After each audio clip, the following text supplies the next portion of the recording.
Automobiles have been around for a long time. The first gasoline-powered car came out of the 1870s, and there were various steam versions before that.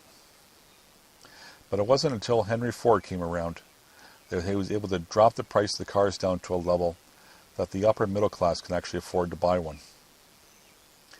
In the 1920s, the car replaced the horse.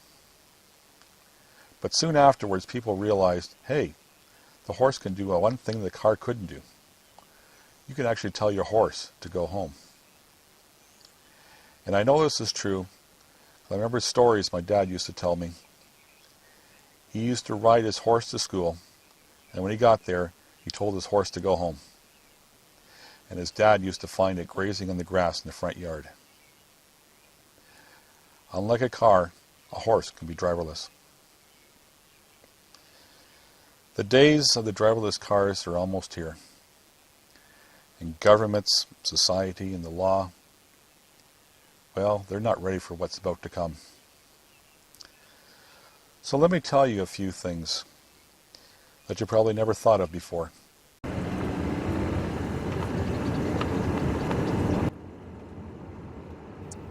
Before we get into the story, I want to say this is part 1 of 3. I realized after I had written this speech that it's become too long, so I broke it into 3 parts. Part 1 is talking about the upcoming technology. Part 2 is all about the rules that will have to change to allow this technology on the road. Part 3 is all about the future I see with this technology. Now on with the story.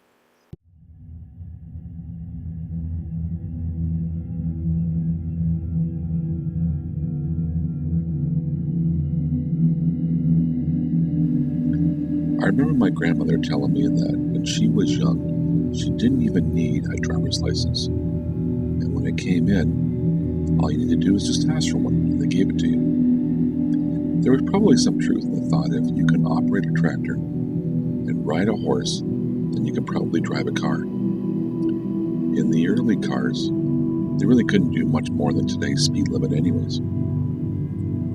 But government being governments, and idiots being idiots, that should have known better and did something stupid anyways. Regulations on the automobile industry were inevitable and on the rise. A progression of politicians in the last 100 years have made a lot of laws to vehicle requirements and road safety. It is a very regulated industry now. But a new twist to the automotive industry is emerging. We are beginning to see the first stages of the driverless car. I'm probably correct in saying that all vehicle manufacturers are testing and experimenting with driverless cars somewhere in the world. Lots of models now have automatic parallel parking features, and many cars have automatic lane control that can detect the lines in the road. Combine that with cruise control, as long as you're going straight, the car will drive itself, even if your owner's manual tells you not to do that. But driverless cars will not be the first place you see this technology. You are going to see it in more and more off-road first. And in certain industries, you're already seeing it. Here's a problem with putting driverless cars on the road. It is hard to put human thought and awareness into computer code. One of the ways that programmers constantly update the vehicle software is waiting for an accident to happen, or when the computer doesn't know what to do and asks a human for help. All events are recorded, and problems events are analyzed, and programmers look at what the car saw, what programs were running at the time, and what decisions were made. Then they conclude that the current program didn't take this something into account, and then the programmers can rewrite the new code to deal with similar situations, and then the cycle repeats. The idea is that the system gets better and better over time with every mistake it makes. But off-road will be where you first see commercially available applications to show up. I'll give you some examples, but the reason why you're not seeing them on the street now is either too expensive, too early in development, or too new, and companies don't need to replace their current equipment yet. And I'm sure there's a certain amount of fear and trepidation about this new technology.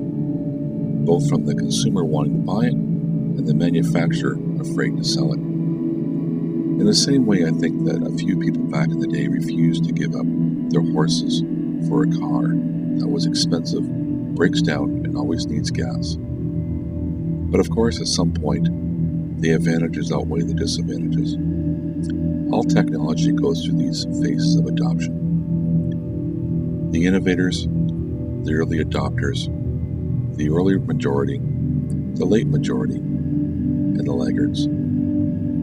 We're still in the innovation phase right now, very early days.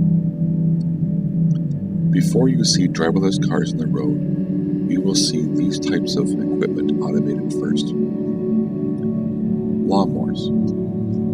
You will tell it how big your property is. You'll fill it up with gas, and you press a button, and it will do the rest. Farm equipment. The days of the farmer spending hours on their tractor working and harvesting the fields is almost at an end. Then it won't matter how much land you have. You will tell the tractor to work up the field, another to plant the crops, and later to harvest the crops. To a limited extent, this technology already exists. Construction equipment. Already large mining trucks come driverless. These trucks are about $1 million a piece, and companies are buying them as they're able to replace their truck drivers that they pay $100,000 a year. Labor costs alone will pay for a truck in 10 years. That is an example of what's already out there. Expect to see landscaping equipment to be the first to be driverless. One day soon, you will be programming a bulldozer to level that hill, and when you come back later that day, it will be done. There'll be a whole bunch of miscellaneous stuff we can't even imagine. Some of the things that come to mind are dog walkers, so your dog can get out exercise, and not you.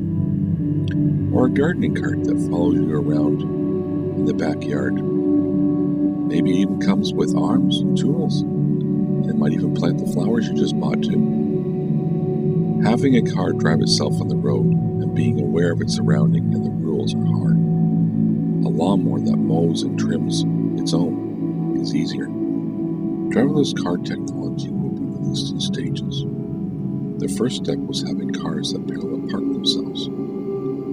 By the 2030s, I would expect several hand-free driving models available that can drive straight on a highway. These cars will have a steering wheel and will have all the controls that we have now, except it will have an automatic drive button. You'll still have to be a valid driver and not be disqualified for being drunk or high. The car will attempt to drive itself. When it gets confused, it will signal to you to take over the controls. Expect that to be the first edition of vehicles to be released. Cars that have no steering wheel or pedals will come much later as their technology proves itself. We're going to have to leave it here for the moment. Part 2 will be all about what the government has to do to allow this technology on the road. But for now, I say goodbye, and may you have many happy thoughts until next time.